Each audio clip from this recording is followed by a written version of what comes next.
Olá, boa noite. Boa noite, professor. Tudo bem? Eu acabei saindo de um dos meus dispositivos e acabou, acho que todo mundo vai ter que entrar de novo, né? Eu percebi que eu caí aqui, eu falei, gente, será que aconteceu, né? Eu caí. Tá, agora abriu. Eu sempre fico com o celular e com o computador. E o computador, não sei por que já entrou também na mesma conta. Daí, quando entra com os dois, dá um probleminha ali e sai um. Mas o pessoal já vai entrar e a gente já começa. Tudo bem? Tá legal. Tudo bom? Tudo jóia. Tudo certinho. Quanto tempo? Isso, poxa, um prazer, estamos aí. Vamos. Saudades de... Eu, na faculdade, eu gostava muito de assistir as aulas dos cursinhos, mais pela Opa. didática, né? Não Tá. por fazer cursinho, mas eu sempre gostei muito da didática, então eu sempre estava atrás de vocês, assim. As aulas sempre foram muito boas. Por isso que você foi um dos nossos convidados, né? Um Opa, super fico professor. muito feliz. Fico muito honrado. Muito obrigado. Pode dispor. Não vou te dar o bem-vindo agora, né? Deixa o pessoal entrar, que daí... Claro, pode dispor.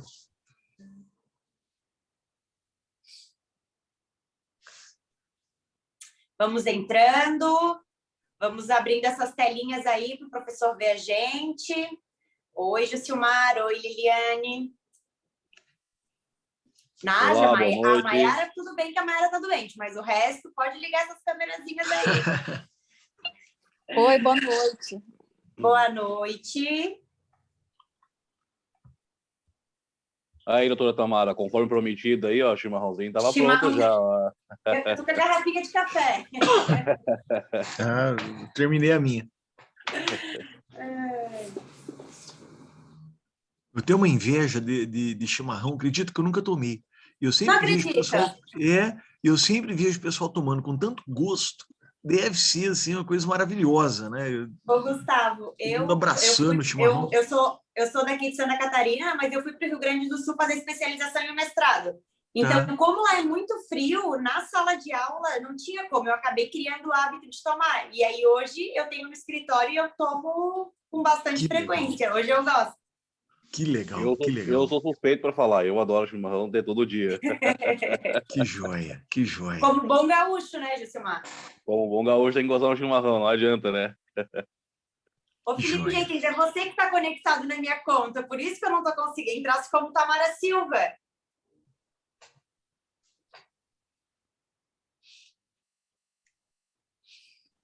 Por isso que eu não consegui entrar na minha conta.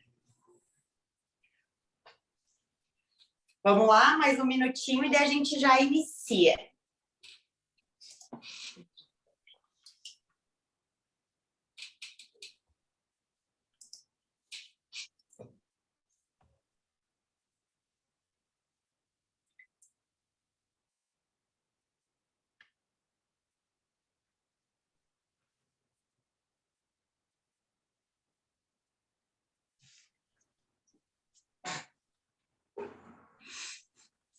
Doutor Felipe hoje está meio acanhado, hoje, só na mensagem dando boa noite. Eu tenho que divulgar um videozinho que ele mandou para mim, gente. Eu falei para ele que eu ia escancarar ele, tem que mandar só para os próximos. Aí, ó, já estamos aguardando, já. Vamos fazer um leilão. Quanto vocês me pagam para eu mandar? Gente, 7h33, né? Então, acho que a gente pode ir iniciando. Primeiro, eu quero agradecer, então, né? Eu chamo de professor porque eu tive aula com ele, deveria chamar de doutor e tudo mais. Todos que estão aqui, com certeza, conhecem o professor Gustavo. Ele tem diversos livros de direito penal, agora sobre as atualizações também do pacote anticrime, de prática penal. Então, eu tive aula com ele de cursinho durante a faculdade, a segunda fase também da OAB, eu fiz cursinho com eles. Então, é um professor de mão cheia, a gente, né, os alunos gostam muito dele. Se ninguém ouviu a aula dele ainda, vocês vão entender porque realmente as pessoas gostam dele, porque além de muito querido, é muito inteligente, tem conhecimento, né, e sabe o que está falando e sempre muito disposto a ajudar. Tanto que às vezes eu mando uma mensagenzinha ali no Instagram e ele sempre prontamente responde. Então, professor, obrigada por tirar esse tempinho para conversar com a gente sobre um tema que na prática a gente percebe que a gente tem alguma dificuldade e até que o nosso público aqui tem muita gente nova, tem muitos advogados que estão iniciando, para que o professor possa dividir com a gente, até na prática, ver se está passando pelos mesmos problemas que com a gente, se tem essa dificuldade, né, de que a detração ela seja aplicada ali na determinação do regime inicial de cumprimento de pena. Então, nosso muito obrigado da Comissão de Advocacia Criminal, obrigada por tirar esse tempinho com a gente. E fique à vontade, a casa é sua, e espero que logo a gente faça um evento presencial aqui, que o professor possa vir até aqui visitar a gente. É isso. Então, vamos lá, boa noite, obrigado, Tamara, obrigado a todos pela atenção, pela presença. Para mim é uma grande alegria sempre, não é? Ser lembrado. Quero também, né, dizer da alegria, né, que é poder estar aqui online, mas é claro, né, que o contato presencial é sempre insubstituível, né? Para mim seria uma grande alegria, não conheço Palhoça, seria, né, muito, muito bacana, espero que realmente aconteça. O tema da detração, ele não está mesmo ainda suficientemente resolvido, né? Embora o STJ já tenha consolidado bastante coisa a respeito.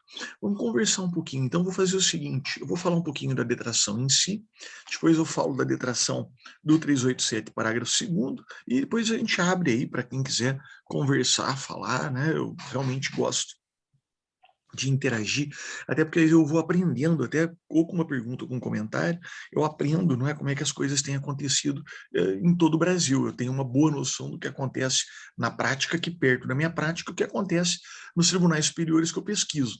Mas se me perguntar como é que o juiz de Palhoça tem aplicado o 387 parágrafo 2º, eu não sei. E para mim é bacana saber, é mesmo, é muito interessante ver as experiências, né, como é que elas estão acontecendo. Eu já antecipo o pedido de desculpas. Minha voz não está boa.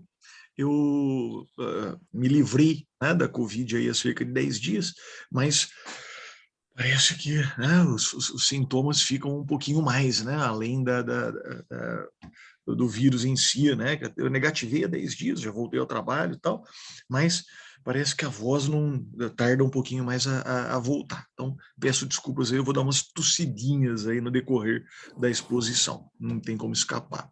Bom, vamos lá. Eu falar da detração. Detração está lá, né, no Código Penal, no artigo 42, o artigo 42 ele fala do desconto na pena privativa de liberdade do tempo de prisão processual. Tá. A ideia é a seguinte: o tempo que o sujeito fica preso processualmente será contado como tempo de cumprimento de pena, o tempo que ele fica internado processualmente vai contar como tempo de prazo mínimo da medida de segurança. É possível cruzar os institutos, ou seja, o tempo que o sujeito fica preso processualmente pode ser contado no prazo mínimo da medida de segurança. Isso é pacífico, não está na lei, mas é pacífico, é uma interpretação um pouquinho extensiva do que diz o 42. Isso é bem tranquilo, cá entre nós isso é muito comum, porque os juízes não costumam determinar a internação provisória em hospitais de custódia, como manda a lei. O 150 manda internar em hospital de custódia. Eles não costumam fazer isso. Eles costumam determinar o incidente de insanidade e o sujeito permanece preso em CDP. Né? E se depois ele é absolvido impropriamente recebe medida de segurança, é aí que ele vai para o hospital de custódia e tratamento. Ele ficou já 2, 3, 6, 8, 10, 12 meses num CDP, provisoriamente. Conta o tempo de CDP no prazo mínimo da medida de segurança? Conta. Assim como uma teórica internação provisória processual, também contaria como tempo de cumprimento da pena. Então, é possível a detração cruzada, né, que a gente fala. Por que detração? Porque é uma medida de justiça, né? Às vezes parece óbvio demais, e a gente tem que lembrar que não é. Gustavo, mas é óbvio que o tempo que ele ficou preso processualmente tem que contar como tempo de pena. Não, não é óbvio. Porque as naturezas são totalmente diferentes. Se o Brasil fosse um país sério, a lei fosse cumprida, inclusive a restrição de direitos seria em lugares diferentes, né? Porque uma coisa é a prisão processual, que é uma prisão para o processo, outra coisa é uma prisão-pena, que é o lugar em que o sujeito tem que ter medidas de integração social, trabalho, estudo, organização interna, agentes carcerários e psicólogos e assistentes sociais, etc. Coisa que a prisão processual não teria. É que como o Brasil é uma várzea, a lei não é cumprida, acaba ficando tudo meio misturado. Mas não era para ficar misturado. E se na prática não era para ficar misturado, teoricamente muito menos. Porque uma coisa é prisão processual, outra coisa é prisão-pena. Então, seria possível que a prisão processual não contasse como tempo de pena? Seria. Né? Mas, felizmente, por um imperativo de equidade, por um imperativo de justiça, enfim, sim, a prisão processual é contada como tempo de cumprimento de pena. Mas é uma obviedade que não é tão óbvia assim. Se a gente parar quer na teoria, quer na prática, você teria argumento para dizer que não. Que bom que sim. Né? Que bom que sim. Tá. A gente tem aqui algumas polêmicas na detração em si, lá do artigo 42, vou falar das principais. A primeira, que sempre dá muito, como eu posso dizer, muito pano para manga, né? Uma expressão antiga, mas que eu enfrento sempre, eu sou defensor das execuções criminais aqui na capital de São Paulo, né? É detração em processos diferentes. Pode? Então a pergunta é a seguinte, o sujeito foi preso processualmente, ficou lá 6 meses preso e foi absolvido. Depois ele é condenado num outro processo. Ele pode descontar esses 6 meses numa condenação em outro processo? Né? Isso é muito, muito, muito interessante. Pode, não pode? Pode, não pode? A resposta é não salvo se ou sim desde que. Né? Escolha copo meio cheio, meio vazio. Qual que seria o sim desde que? Sim desde que o tempo de prisão processual que se quer descontar seja posterior ao fato em cuja condenação se quer a detração. Eu vou repetir. Sim desde que o tempo de prisão processual que se quer descontar seja posterior ao fato em cuja condenação se quer a detração. Então é assim, ó. Se o sujeito praticou o fato A, ficou preso pelo fato B, foi absolvido pelo fato B e depois condenado pelo fato A, sim, ele pode descontar a prisão do fato B na condenação do fato A. Agora, se ele foi preso pelo fato B, depois praticou o fato A, foi condenado pelo fato A, absolvido pelo fato B, ele não vai poder descontar, tá? Gustavo, por que pode na primeira situação e não pode na segunda? Tem 2 fundamentos, um negativo e um positivo também, de novo, copo meio cheio, copo meio vazio. Por que não? Porque senão você poderia ter a chamada conta corrente de pena. Né? O que é uma conta corrente de pena? Imagine o sujeito que fica preso processualmente 6 meses, é absolvido, aí ele vira e fala, você é indenizado? Não, a gente não indeniza, porque a princípio não teve erro judiciário, teve só uma injustiça, que é o que a gente sempre argumenta, né? Quando os presos são absolvidos, tantas vezes eu já ouvi isso, doutor, você é indenizado? Não, meu querido, você foi preso de forma injusta, não ilegal. Né? Então não tem indenização. Ele falou, bom, não tem indenização, mas o Estado está me devendo 6 meses, né? Então acho que eu vou dar uns tapas na minha irmã, eu vou dar né? Vou pegar lá um rádio do meu vizinho e depois fica por isso mesmo, né? Conta corrente de pena. Não tem crédito de pena. Por isso que só pode ter detração em processos diferentes se o fato em cuja condenação se quer a detração é anterior à prisão processual. Estou falando a mesma coisa, invertendo os termos. Tá? Tá. Porque perceba, por outro lado, imagine que o sujeito praticou o fato A. Está respondendo em liberdade. Aí ele é preso pelo fato B. Fica 6 meses preso pelo fato B e é, então, absolvido. Tá? Mas pelo fato A ele é condenado a 10 meses. Ele pode descontar esses 6? Pode, porque pensa comigo. Ele praticou o fato A e ele sofreu depois do fato A. Ele teve uma restrição de direitos, ele teve um castigo, ele teve uma dor que tem sentido preventivo e retributivo, depois de ter praticado o fato A. Mas formalmente era para o fato B. Mas ele sofreu depois da prática do fato A. Tá? Então é justo que esse sofrimento, essa cela, esse tempo de prisão, que tem, teoricamente, função retributivo-preventiva, seja contado como tempo de cumprimento de pena do fato A, ainda que formalmente ele esteja vinculado ao fato B. Deu para pegar a ideia? Se quiser, eu repito de outras maneiras. Se alguém quiser que eu repita, ou se não ficou claro, por favor. Tá joia? Tá joia. Obrigado, Nádia. Olha que bacana aqui a mensagem. Eu tô com o chat aberto também. Se alguém ficar sem graça de falar, né, aqui abertamente, mas não precisa, né, gente, tá muito tranquilo mesmo. Sabe que eu sempre brinco, Tamara, que quando eu era mais novo, e eu leciono há 24 anos, né? Eu faço 25 ano que vem. Mas, quando eu era mais novo, eu lembro que todos conversavam mais comigo, os alunos perguntavam mais e tal. Acho que a gente vai ficando velho, né? E aí eu não sei se é conflito de geração, o que é. Parece que né, o pessoal que está escutando não quer mais perguntar tanto, ou pergunta meio receoso. Acredito que eu tive um orientado na faculdade de TCC, né? Não vou dar tantos detalhes, mas o jovem não me procurou, o aluno não me procurou o semestre inteiro, né? E eu mandava até e-mail, falava, você tem que me mandar o projeto, tem que conversar os capítulos e tal. Um belo dia ele chega assim para mim na faculdade, eu não o conhecia pessoalmente, nunca tinha falado comigo, né? Ele chegou assim para mim, professor Gustavo, falei, pois não. Ele pegou, colocou assim, na PUC tem o corredor e tem uma mureta, né? Ele colocou o TCC na mureta e saiu correndo. Peguei, fiquei olhando, falei, o que é isso, né? Aí um outro aluno virou e falou, não, é seu orientado, é o tal, não sei o quê, mas ele tem medo de você. Eu falei, gente, ele tem medo de mim, né? Que horror, o que eu fiz? Nossa! Isso que o professor ainda tem cara de bonzinho e voz de bonzinho, né? Obrigado. Eu acho. Eu tenho medo. Eu falei, gente, o que eu fiz para o aluno ter medo, né? Coisa só, que coisa, né?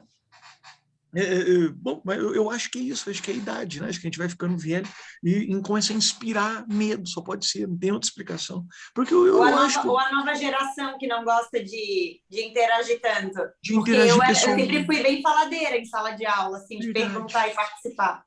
Verdade, pode ser uma geração que prefere mandar um zap. Né? É capaz ele mandar como é que fala? Um rios, né? Um rios, alguma coisa assim. Verdade. Bom, vamos lá. Então, nenhuma dúvida aqui sobre detração em processos diferentes. Pode ter detração nas penas restritivas de direitos? Pode.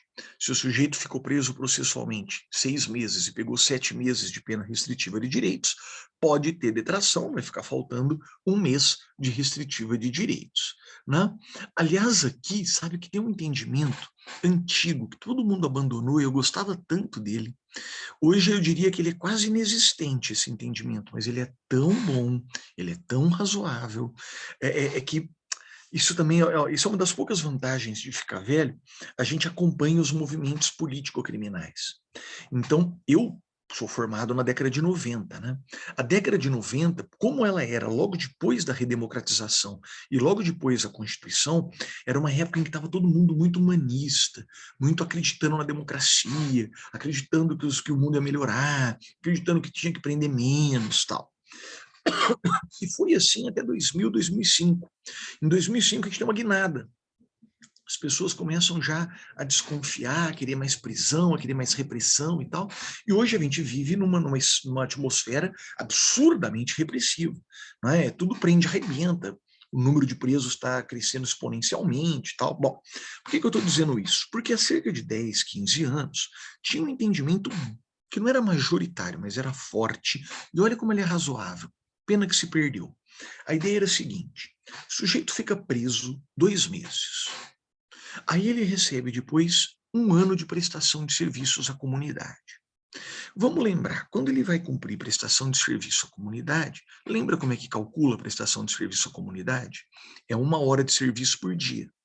O que significa que 1 ano de prestação de serviço à comunidade são 360 horas de serviço. Qual que era o entendimento forte à época, que hoje quase acabou?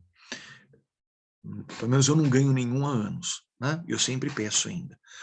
Era o seguinte: como ele ficou preso, cada dia de prisão, eu tenho que presumir que ele ficou 24 horas ao dispor do Estado.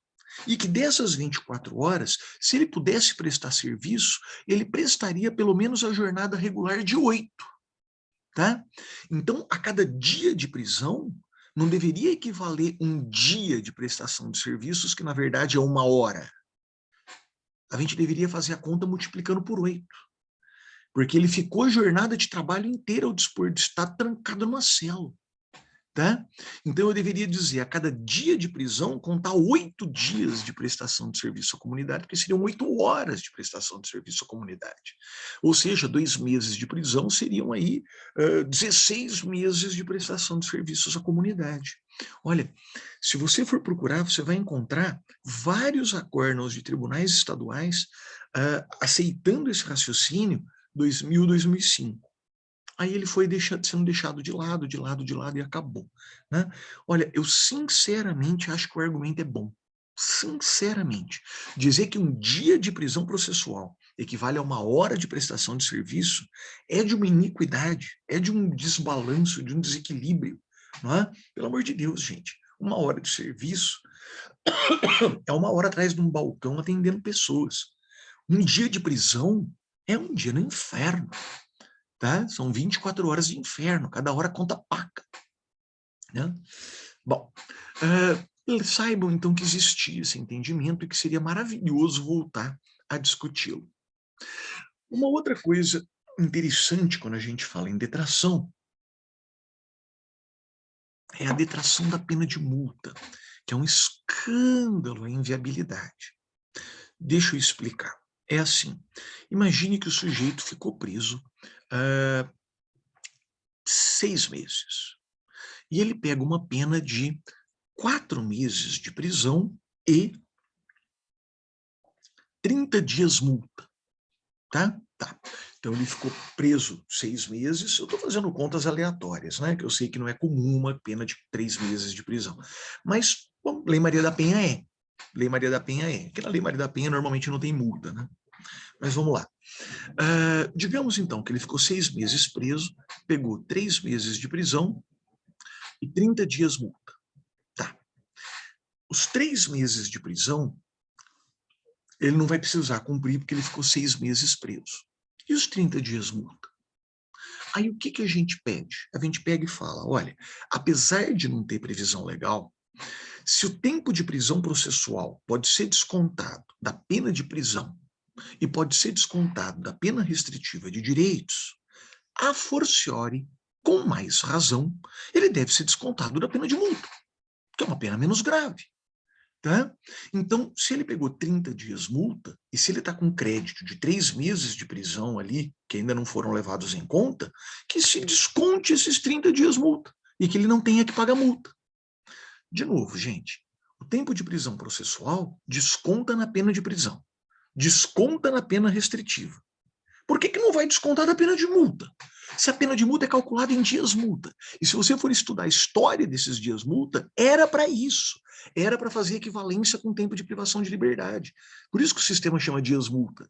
Não chama, sei lá, unidades de multa, valores de multa, chama dias multa. Porque era para fazer equivalência com o tempo de pena privativa de liberdade. Tá? E qual é a resposta dos tribunais? Não. Não por falta de amparo legal. Tá?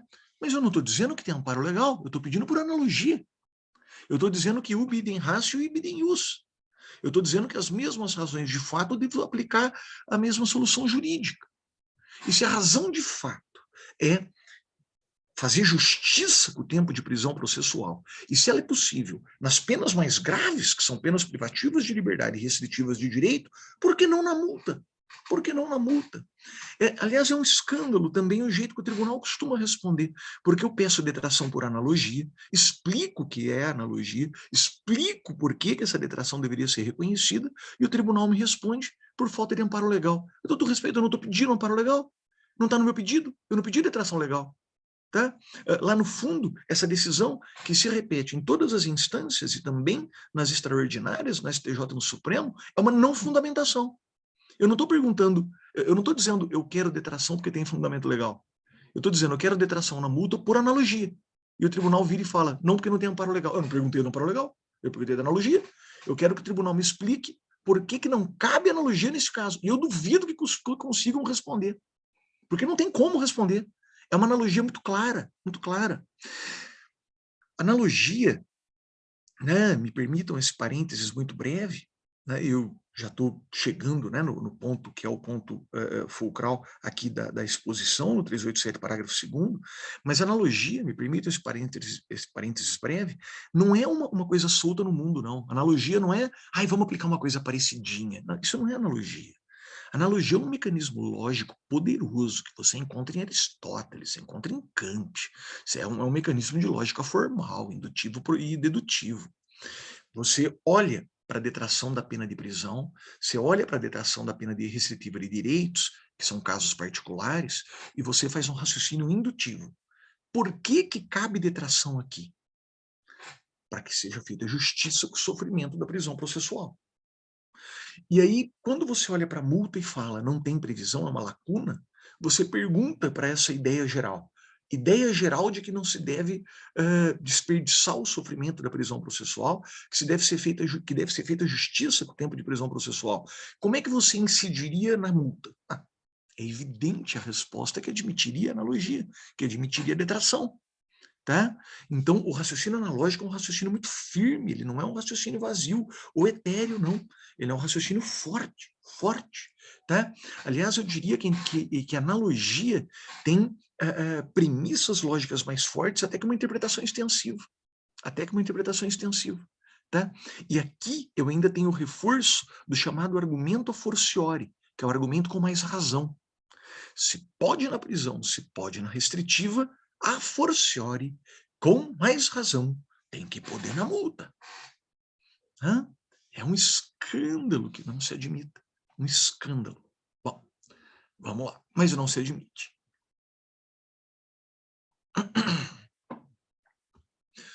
Prossigo. Novidades. Algumas novidades aí dos tribunais. Primeiro, o STJ, terceira sessão do STJ, saibam que no HC, vou colocar no chat, 455-097,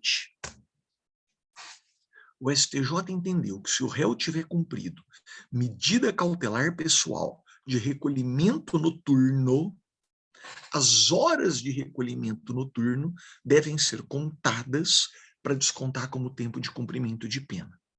Então, o artigo 42 diz que a prisão processual detrai do tempo de pena. O STJ fez uma interpretação, aqui sim, melhor, fez analogia, aqui ele admitiu, não sei por que não admite na multa, mas aqui ele admitiu, e falou, olha, se a prisão desconta na pena, se a prisão processual desconta na prisão-pena, a medida cautelar de recolhimento noturno também deve descontar na prisão-pena. Só que aí não vai ser cada dia de recolhimento noturno, são as horas. Como em regra são 8 horas de recolhimento noturno, a cada 3 dias de recolhimento noturno, 3 vezes 8, 24, ganharia um dia de detração para o cumprimento da pena. Isso está nesse HC STJ 455097. Muito interessante. Muito, muito. Curiosamente, o mesmo STJ diz que, se for mero monitoramento eletrônico, a cautelar pessoal, ela não é restritiva o suficiente para detrair da pena de prisão. Então, o STJ criou um critério aqui, e aí faz parte mesmo de uma certa discricionariedade. O que ele quis dizer foi: recolhimento noturno, eu desconto na prisão-pena. Mero monitoramento, não. Liberdade provisória com comparecimento mensal, também não. Recolhimento noturno, sim. Monitoramento, não. Liberdade provisória com comparecimento, não. Tá? Aliás, já fiz muitos desses pedidos e realmente nunca ganhei nenhum. O que mais? Tem uma outra excelente aqui, embora seja muito difícil de ganhar, que é a chamada detração por indignidade. O que é isso? É o seguinte, tem um entendimento que você vai encontrar na Espanha com o Ragués e Vallès, no Brasil com Rodrigo Roig, e do qual eu fortemente compartilho, acho que está certo mesmo, né? Que a prisão processual ela é muito mais forte, muito mais cruel do que a prisão-pena. Por quê, Gustavo? Ela é até cumprida no mesmo lugar, você mesmo já falou. Gente, mas vamos lá. Uma coisa é você ficar preso sem uma condenação definitiva. Você tem a angústia e a esperança de ser absolvido a todo tempo, e cá entre nós, você é juridicamente inocente, até que tenha trânsito em julgado de sentença condenatória. E você está preso. Tá? Então a angústia, o inconformismo, a ansiedade, são muito mais duras, muito mais penosas pela incerteza. Todo mês seu advogado vai lá e fala: olha, eu vou pedir de novo sua liberdade. Você fica ali, agora vai, não é? Mas o que eu preciso fazer para merecer essa liberdade? E é tudo tão fluido, garantia da ordem pública, garantia da instrução criminal, garantia da aplicação da lei penal, é tudo tão etéreo. Então, a proposta desses autores, quer do Ragués na Espanha, quer do Roig no Brasil, na Argentina você tem decisões de tribunal nesse sentido, em vários lugares você já tem, né? É que a prisão processual não deveria contar 1 por 1 na pena, deveria contar 1,5 por 1, deveria contar 2 para 1. A cada dia de prisão processual deveria contar 2 dias de pena, porque ela é mais angustiante, porque ela é mais forte. E cá entre nós, se a lei fosse cumprida, ela seria também satisfeita num lugar mais grave, porque seria um lugar sem pátio de recreação, sem assistência social, sem assistência psicológica. Tá? E que na prática nossa é uma bagunça. Bom, mas era isso que você queria chamar de detração por indignidade, Gustavo? Não. Esse é só uma observação prévia aonde eu quero chegar. O STJ, no RHC, vou colocar aqui no chat também, 136961, entendeu que se o sujeito cumpriu pena, aliás, se o sujeito cumpriu prisão processual em um estabelecimento superlotado, esse sofrimento extra da superlotação deve valer contagem em dobro no cumprimento da pena. Nesse RHC, o STJ deu cumprimento a uma decisão da Corte Interamericana de Direitos Humanos. Tá? Então, a Corte disse que deveria ser respeitada, né, essa detração dobrada por indignidade, e o STJ cumpriu, o que é muito raro. Os tribunais brasileiros não costumam cumprir decisões da Corte. Vide a lei de anistia, né, de 79, que a Corte falou que não valia e o Supremo falou que vale. Né? Mas aqui o STJ cumpriu. E com base nesse precedente, você tem decisão em Pernambuco, você tem decisão na Bahia, você tem decisão em vários estados já admitindo essa detração dobrada por indignidade. Provou que o estabelecimento prisional estava superlotado, estava indigno, eu quero que o sofrimento seja contado em dobro. Né? Percebam então que isso não é uma inovação, uma maluquice nem nada. Você tem doutrina dizendo isso há mais de década, quer na Europa, quer na América Latina, né? E agora a Corte decide e você tem algumas decisões pipocando. Por que é importante a gente falar disso? Porque se a advocacia não se movimentar, pedir, forçar os juízes a falarem a respeito, vai acontecer a mesma coisa que aconteceu lá com aquele raciocínio de 8-1 da pena de prestação de serviços. Ele vai sendo esquecido, daqui a pouco ninguém mais fala nisso. Tá? Tem que falar. tem que falar. Porque o sofrimento de cumprir pena numa cela superlotada é sim indigno, paca, e é sim, no mínimo, o dobro do que o legislador tinha imaginado.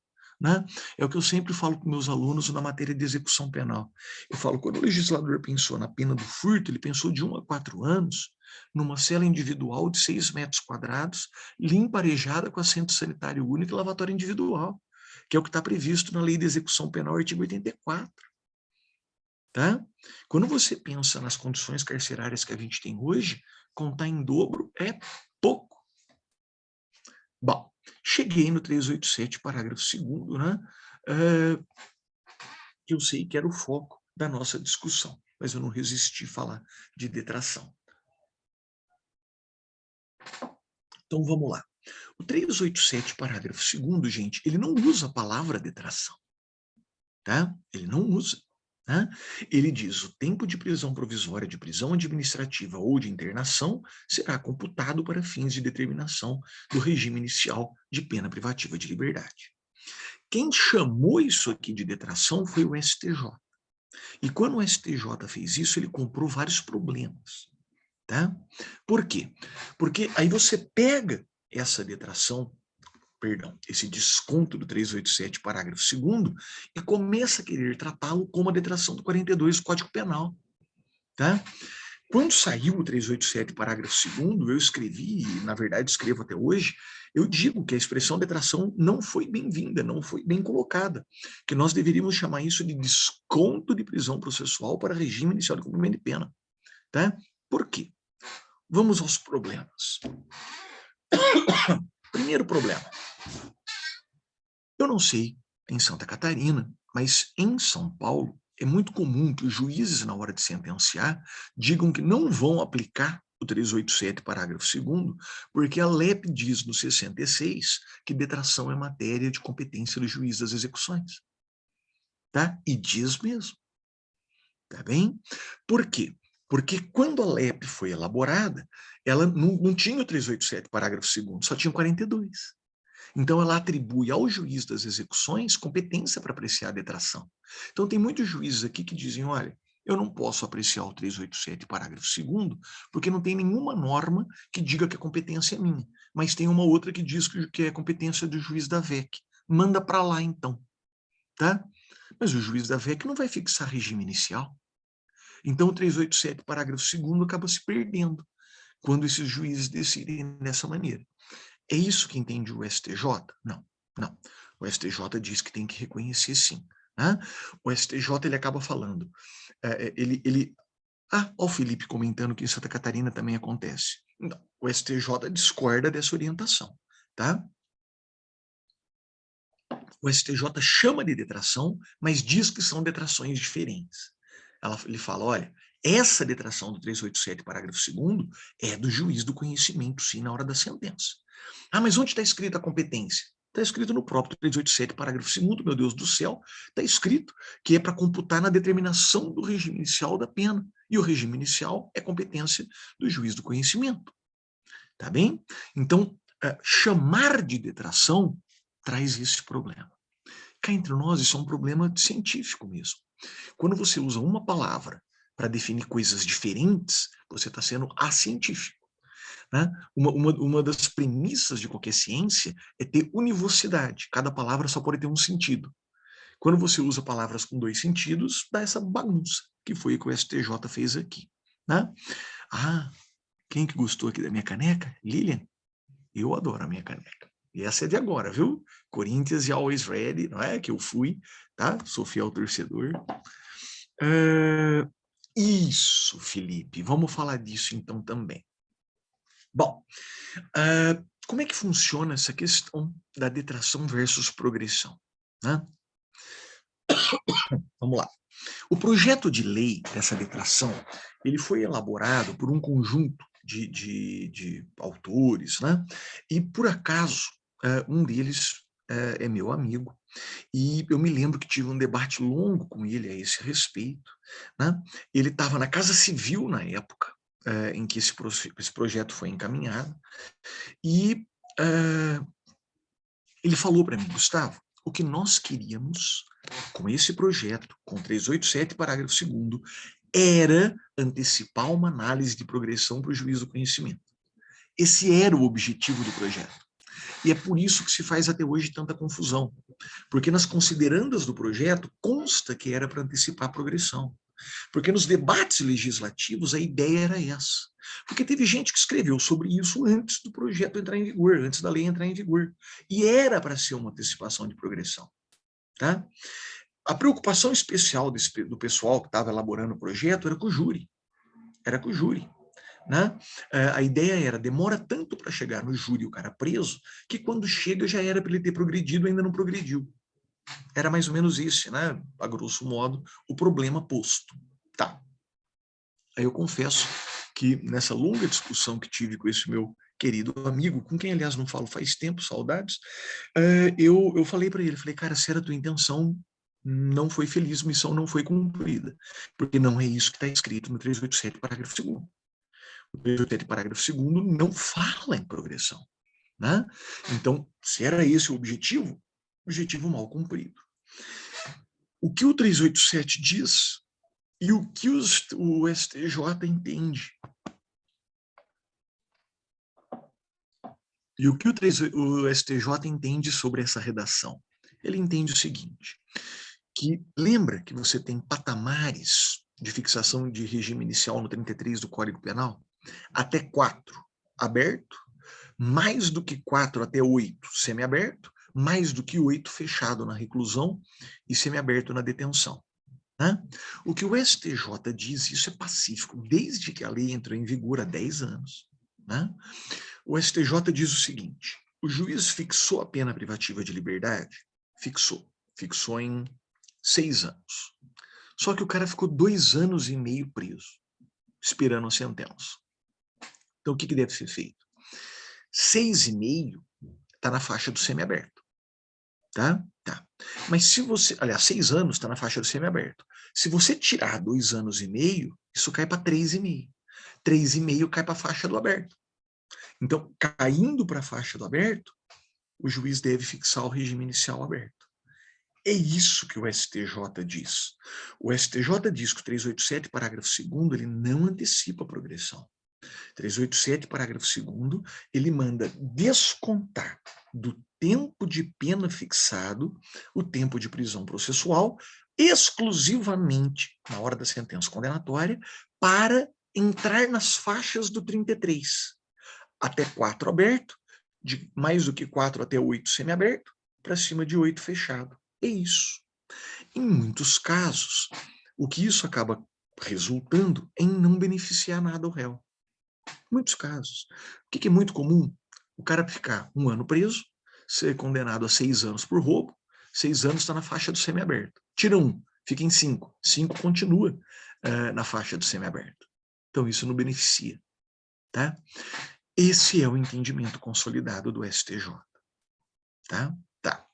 E, na boa, eu acho muito difícil que o entendimento da progressão, que era o entendimento dos proponentes, que era o que se queria, e que é um entendimento que poderia até trazer mais benefícios para os réus em vários casos, que ele consiga colar. Por quê? Primeiro, que não é o que está escrito na lei. Segundo, que para você falar para o juiz do conhecimento examinar progressão, é complicado. É bem complicado. Porque progressão também está no 66 como competência do juiz das execuções. Né? E não tem nenhuma norma que se aproxime de falar que ele deveria examinar já na hora da sentença. E o terceiro e mais complicado ponto é a questão do comportamento do réu. Será que a gente vai querer discutir no processo de conhecimento, enquanto se discute condenação ou absolvição, o comportamento do réu durante a prisão processual para discutir regime inicial de cumprimento de pena? Tá? Isso faria sentido se a sentença condenatória no Brasil fosse bipartida, como é, por exemplo, em vários estados nos Estados Unidos ou em outros países, em que primeiro você condena ou absolve e depois você marca em 30 dias uma decisão para discutir pena. Talvez aí fizesse sentido. Mas a fixação da pena no Brasil não é bifásica, ela não é partida. É uma coisa só. A mesma sentença que condena fixa a pena. Difícil falar que a gente vai querer discutir absolvição, condenação, dosimetria da pena e comportamento do réu. Vai colocar comportamento do réu nesse mingau ainda, ia ficar muito complicado. Ia ficar muito complicado. Perdão. Então é isso que o STJ entende. O STJ entende que esse desconto serve unicamente para alterar as faixas de fixação de regime inicial. Tá? Gustavo, no exercício da advocacia, se eu quiser defender que é sim uma antecipação de progressão, você acha impossível? Não, eu acho possível, mas eu acho que a chance de ganhar é pequena, né? Mas ainda viável. Aqui, em São Paulo, você tem muitos juízes que admitem o 387 como antecipação de progressão, especialmente no júri. Especialmente no júri. Mas se você bater no STJ, você vai perder. No STJ Supremo você vai perder. Você pode ganhar no juízo local, pode ganhar no tribunal local. No STJ você vai perder. Nem adianta subir.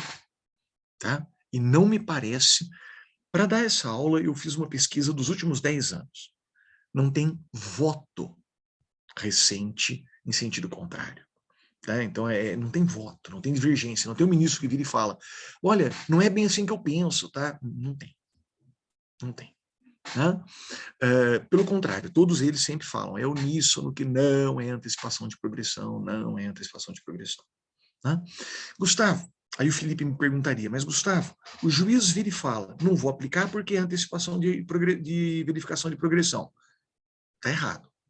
O que tem que ser explicado para esse magistrado, quer já nos debates orais, quer nos memoriais, ou que ele aprenda tomando reforma em razões de apelação, né, ou em HC no STJ, que seja, você tem que aplicar. Não é antecipação de progressão, mas você tem que aplicar e fazer a conta se muda de faixa. E fazer a conta de muda de faixa.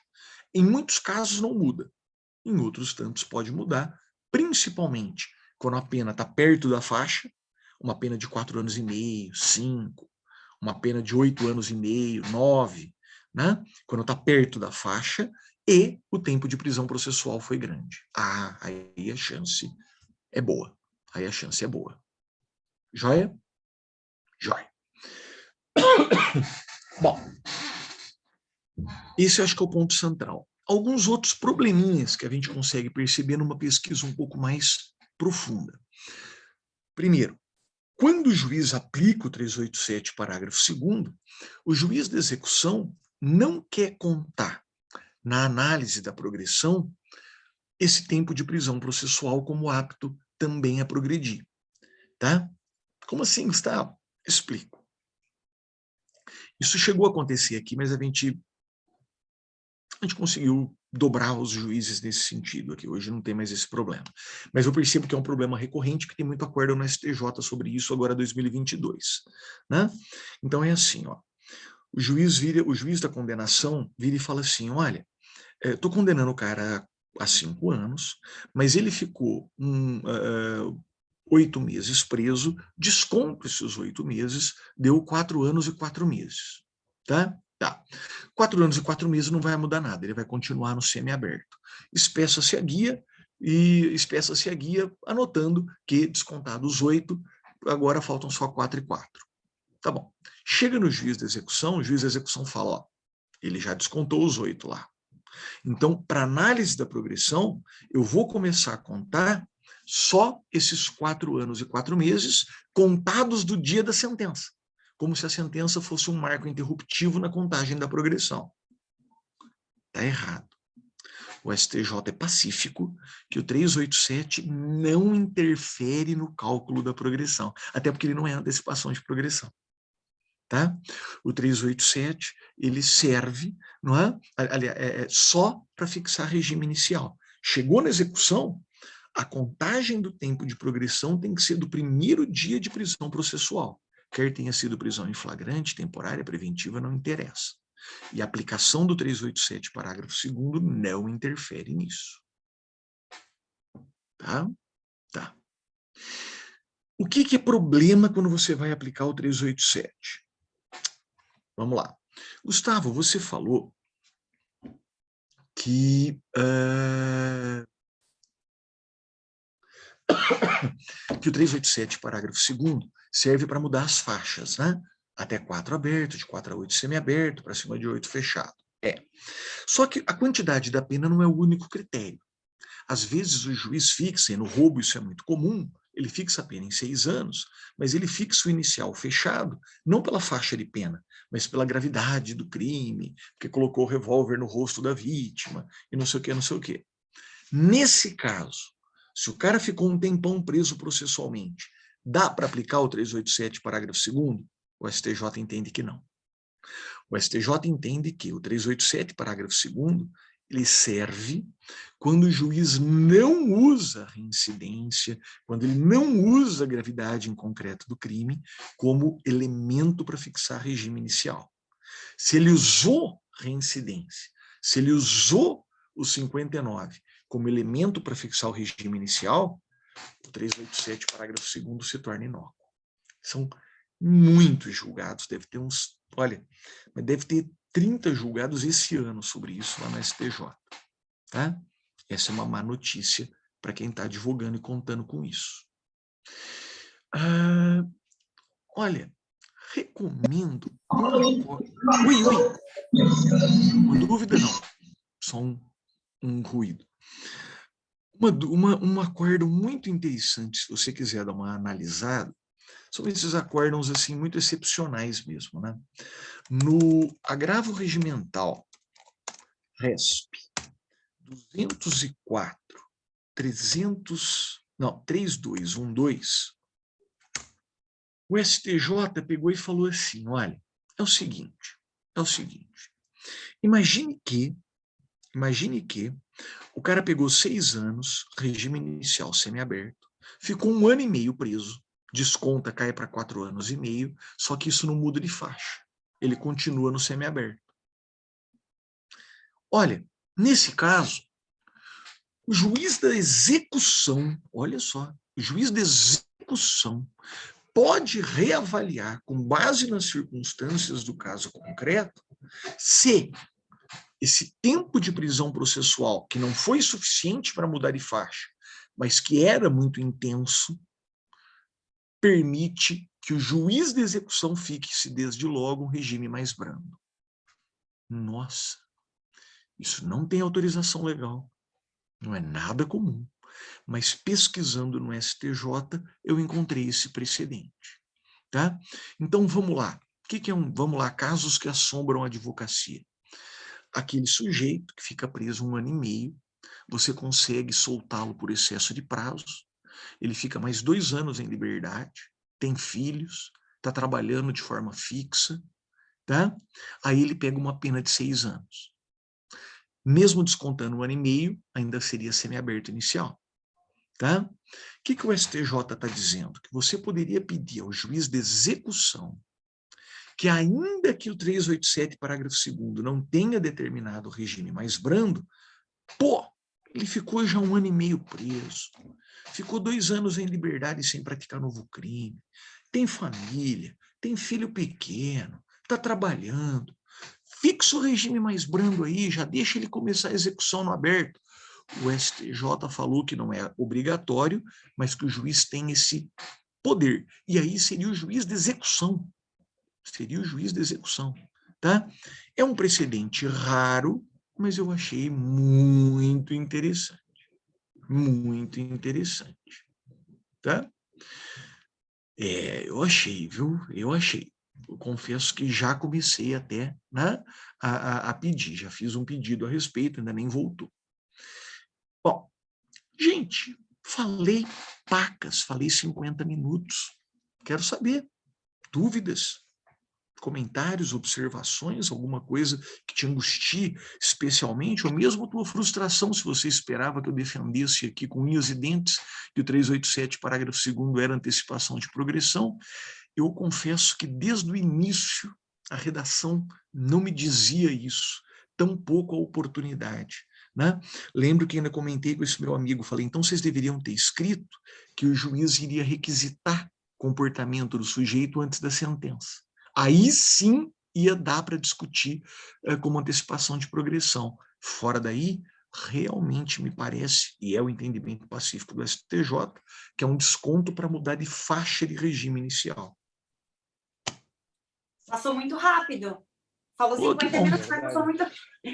Ô, professor, até a gente está com um caso, e a minha sensação, a gente fez o pedido aqui para o juiz, para o tribunal, foi sustentado, e pedindo a aplicação não apenas da detração, mas que fosse utilizada para alteração do regime. E assim, os juízes e os desembargadores, eles falam para a gente assim, olha, já foi descontado a pena provisória do total. É isso. Não entra, sabe? E agora no STJ também, eu vou fazer a gente vai peticionar até amanhã, inclusive, o juiz de primeiro grau, ele prestou informações dizendo, olha, a gente descontou a pena provisória do total da pena. Digo, gente, é mudança de regime, é fixação de regime. E assim, a gente faz uma petição bem direta, sabe, sucinta, e dizendo, olha, é um réu primário, não teve nenhum aumento por conta do 59, das circunstâncias judiciais, é um caso básico de apenas uma aplicação do 387 e mudança de regime. A juíza daqui de Floripa, ela chegou a dizer que o nosso pedido carecia de lógica. O pedido da defesa carece de lógica, ela escreveu. É até o contrário, porque se não for para mudar de regime, aí não é para aplicar mesmo o 387, parágrafo 2º, porque a detração do desconto da pena total não é do juiz de conhecimento, é do juiz de execução, e isso está no 66. Não, a única... É pelo maldito nome, se me permite, detração. Não devia chamar desconto para fixação de regime inicial. Isso é atribuição do juiz do conhecimento, não é da execução, e é só para isso, só para isso. Se não vai mudar o regime, então nem fala, não é da tua atribuição. E até assim, eu converso com o Felipe, né? Essa parte de fixação de regime, eu descobri, eu tive a noção do alcance dela e a noção do quanto ela é benéfica faz pouco tempo. Então, eu realmente falei assim, olha, Felipe, eu acho que as pessoas leem esse artigo e não tem noção do alcance, porque às vezes eles nem falam ali em progressão, mas eles dizem, olha, a gente já descontou a pena, não tem mais o que ser feito. Mudança de regime parece ser algo assim que eles nem sabem do que eu estou falando, sabe? Mas sabe é uma loucura. Agora com a aula do professor Gustavo, me veio na cabeça a única possibilidade possível foi que houveram muitos e muitos congressos e artigos e discussões levantando essa questão de progressão, porque é um negócio, como a Tamara disse, a gente foi posto como se a gente estivesse falando algo que para nós é praticamente uma leitura, uma simples leitura do artigo, descreveria a situação e é como se a gente estivesse falando uma bobagem assim. Isso que a gente juntou, o posicionamento da STJ também, só que é como tu disse também, professor, a gente discute uma coisa e fundamenta outra para negar o que a gente nem pediu. E é frustrante. Esse é aquele tipo de coisa que a gente fala, meu Deus do céu, para advogar na área criminal, olha, tem que ter... Até nesse caso, o cliente ele estava no fechado, era para ele estar no semiaberto, a gente inclusive ele fez HC porque ele estava num regime mais gravoso e poderia estar em liberdade, agora ele progrediu para o semiaberto, ou seja, já era para ele estar no aberto e olha quanto isso se estende. Imagina, e é um cliente, é um réu que trabalhou a prisão toda, sabe, bom comportamento e com remissão de leitura, remissão por trabalho, remissão por estudo. E aí a gente esbarra nisso daí. Aí a gente diz para o cliente, olha, é a lei, né? A lei está clara aqui, mas parece que eles não entendem. Gente, mas alguém tem alguma dúvida? Podem falar. Pode falar, professor. Oi, boa noite. Oi, Águla. Oi. Eu queria comentar também que eu dou com um caso parecido e agora eu entendi porque eu fazendo os cálculos e juntando com a questão da detração, está muito claro que meu cliente ele já ia progredir e eles estão colocando, tanto o promotor de justiça quanto o juiz está colocando uma data muito aquém da progressão. Não está levando em conta, não está levando em conta a questão da remissão de trabalho, que ele tem tudo que antecipa, no caso, né? Não estão levando em conta e o prazo que eles estão dando excede dá praticamente 1 ano a mais. E é praticamente esse caso ali que o doutor Gustavo falou, que é pai de família, que trabalha, criança, tudo, e voltou para cumprir, só que ele já tinha a detração, né? Que ele já tinha cumprido, eles não estão levando em consideração. Aí eu vou ter que recorrer para tentar, para fazer, no caso, ele progredir, né?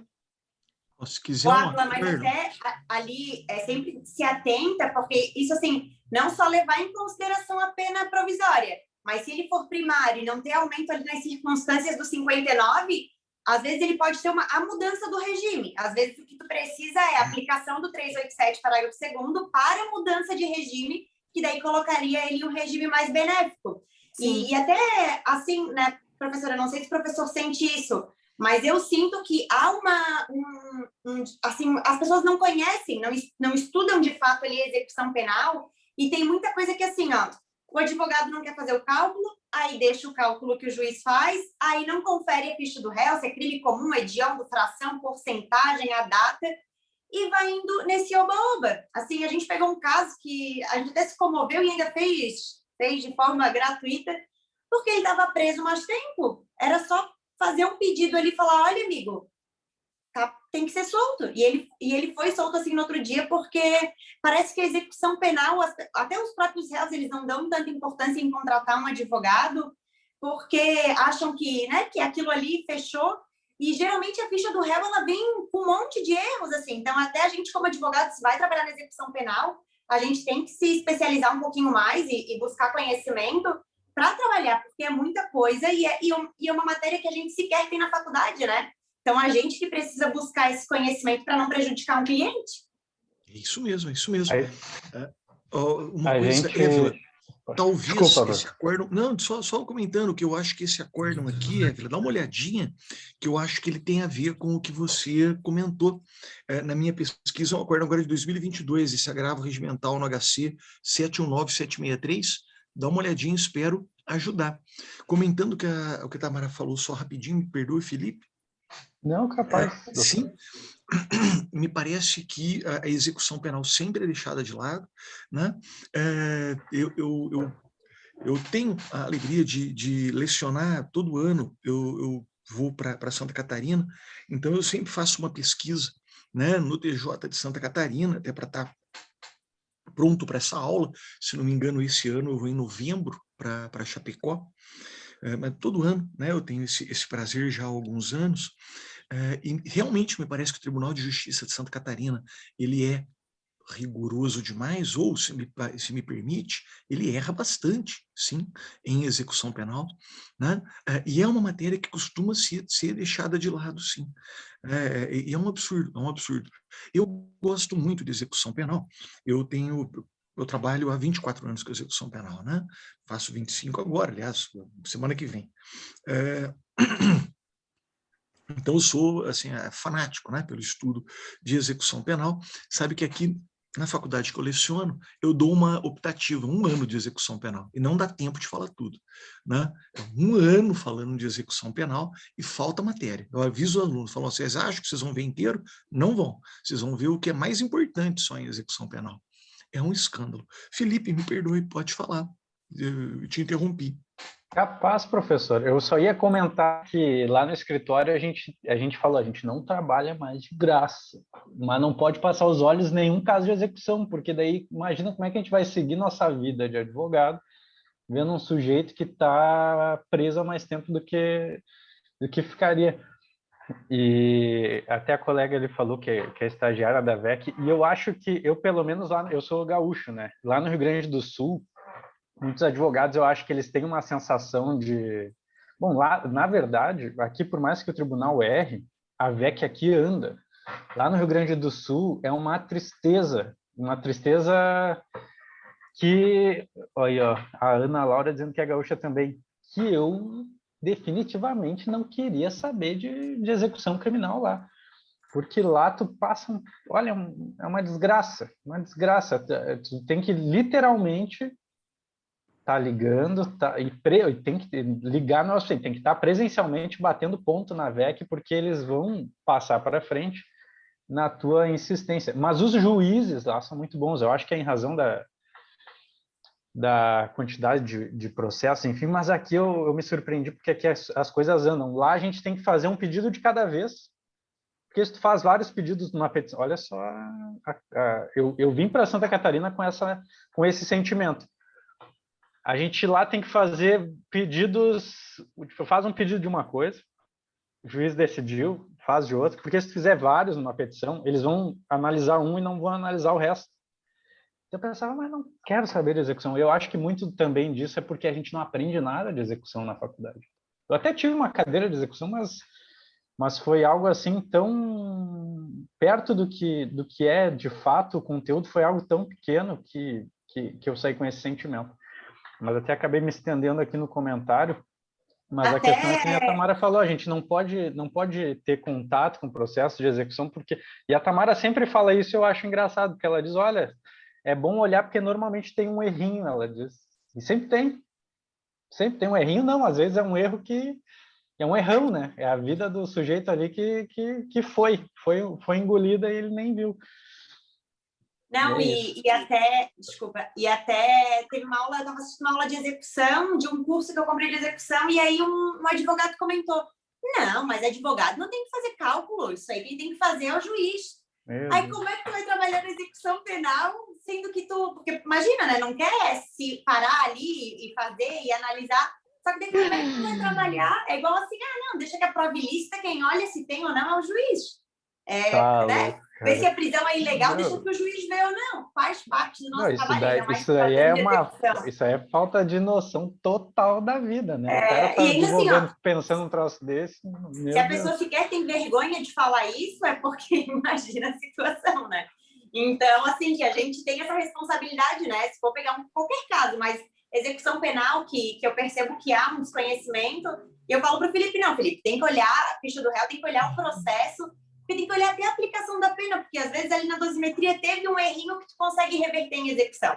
Então, assim, a gente tem que ter essa responsabilidade e essa noção ampla, né? Olha, dosimetria, cálculo, é fração, não é? Alteração de lei, para que a gente consiga, de fato, fazer um bom trabalho. Eu ia comentar rapidamente que eu atuo em cerca de 1000 processos mês aqui de execução.